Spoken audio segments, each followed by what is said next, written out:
My name is Anika Kwinana. I live in Arlington, Virginia, and I work as a manager for national partnerships at the Kennedy Center.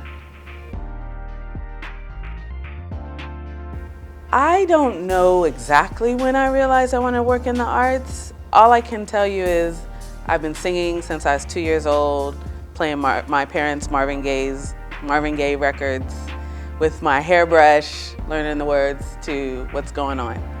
And I never really thought that I could work in the arts. I thought it was maybe something I loved to do. I was always in choirs, singing solos, fast track to university, singing in the gospel choir. But in my mind, could I make a profession from it? It wasn't something that I saw clearly. So when I lived in South Africa for other work in another field, again, just always involved in the arts as a volunteer, but it was kind of thrown at me to become a full-time music and arts director. And after that, it was like the bug hit me. To be able to write, compose, think about music, think about different genres of the arts and how it impacts people's everyday lives, then I was stuck. I said, I want to do this forever. I love being an artist and an arts administrator because I see the impact that the arts has on everyday people's lives. I see the impact of working with artists and just empowering them, supporting them as something that's vital to just sharing art throughout the world. And then just the everyday person. I don't think we recognize if there wasn't public art, if there wasn't music, if it just suddenly disappeared, people don't notice it. But if it was gone, we'd feel it. It would affect us, even in the mundane things that we do in our everyday lives. To be really honest, the biggest challenge, particularly as an arts administrator of color, I feel like there's this ceiling over my head, this glass ceiling. And I know my capabilities, I know my intelligence, I know my talents. And I just feel like breaking through that ceiling to the next level, it's just, I'm always aware of it. And that brings me to being a part of Arts Administrators of Color.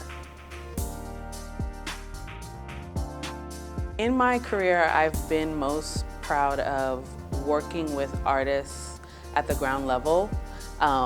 Just having the opportunity to work with someone who thought that their talent was just okay, or maybe they're really shy on stage, getting that person from that fear factor to leaving everything on the stage, that for me is success. And seeing those same people just working out their gift on the stage to this day is something that I love.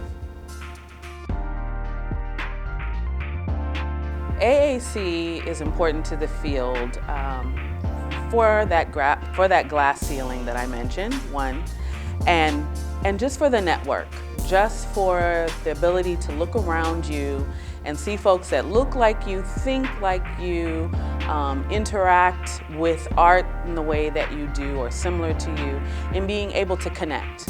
And that's so important because for a lot of us potentially in our everyday lives, at work, we're not having that same connection. So being able to do that on a social level and even, professionally through the networks that we're building, AAC is providing us with that.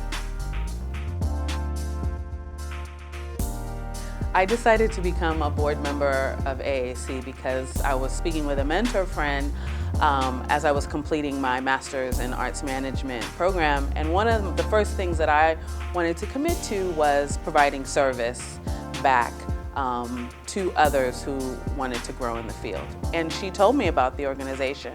I think I'd heard of it before, and it was kind of like a full circle moment. And from that, I reached out to the executive director, and the rest is history.